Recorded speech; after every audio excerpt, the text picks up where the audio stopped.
Okay, my second response. This is Vibe coming to you again. I want to respond to your hate hospitals video.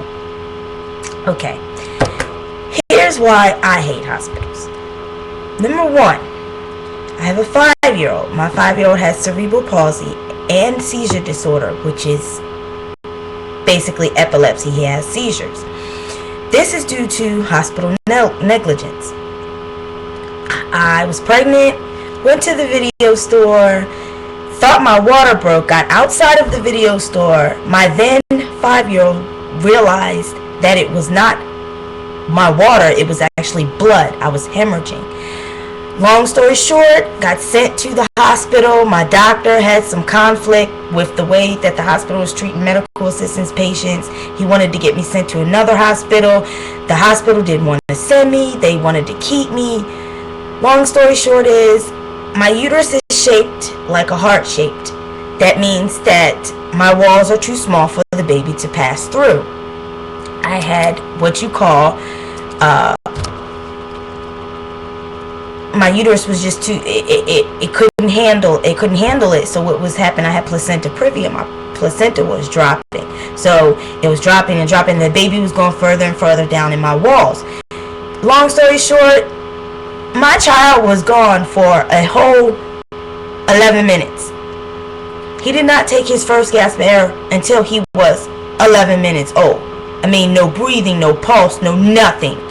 They kept going because they knew that they did something wrong. They knew they should have took me as soon as I got there to the hospital. Having three other children through cesarean section, knowing that I was scheduled to have him the following 2 days before I got to the hospital. They kept me there.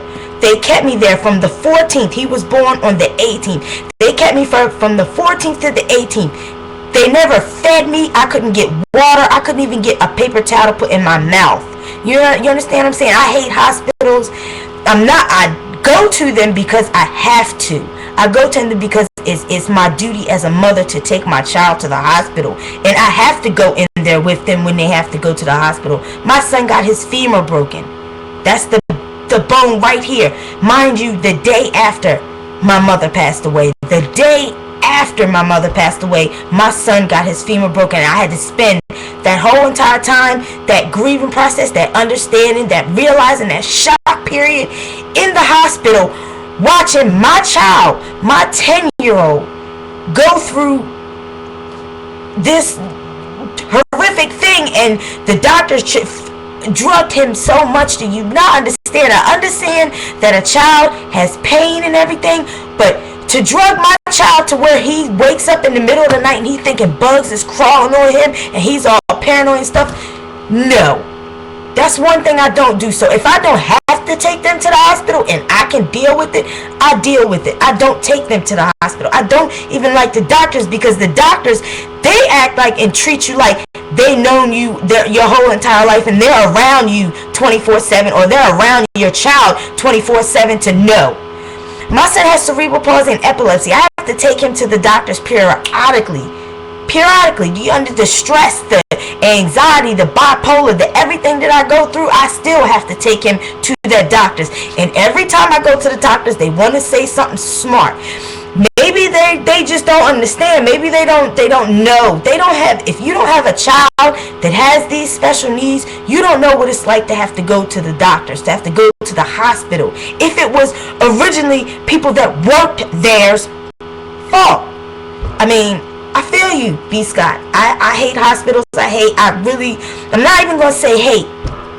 I just dislike going to it. If there was some way that I could do that myself, the way that I could be the doctor and everything for my children, I would be that. For myself even.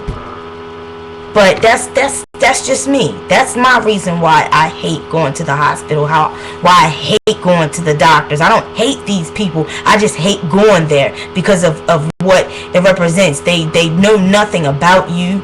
I mean, we were going on a trip to family reunion to North Carolina. I live in Pennsylvania. We were going to a trip. He had a seizure on the way there. We had to find the nearest I mean the nearest hospital, because we forgot to dodge that shot. And if you don't know, a dodge that shot is something that will stop the seizures. It's medicine. It's that you squirt it. It's matter of fact, it's this right here.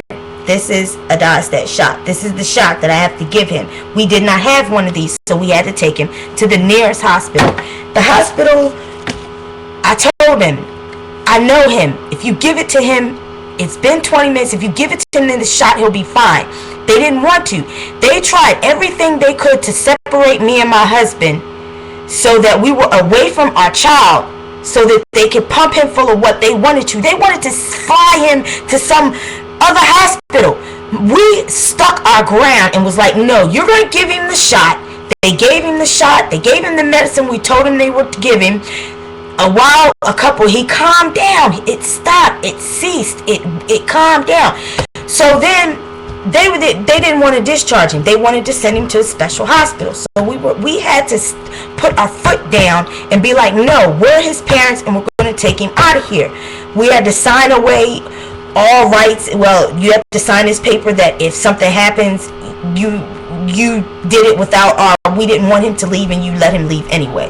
But to long story short, that's why I hate hospitals, and why I hate going to the hospitals, why I hate doctors. So just I'll holler. Let me know if you have something to say back. Peace.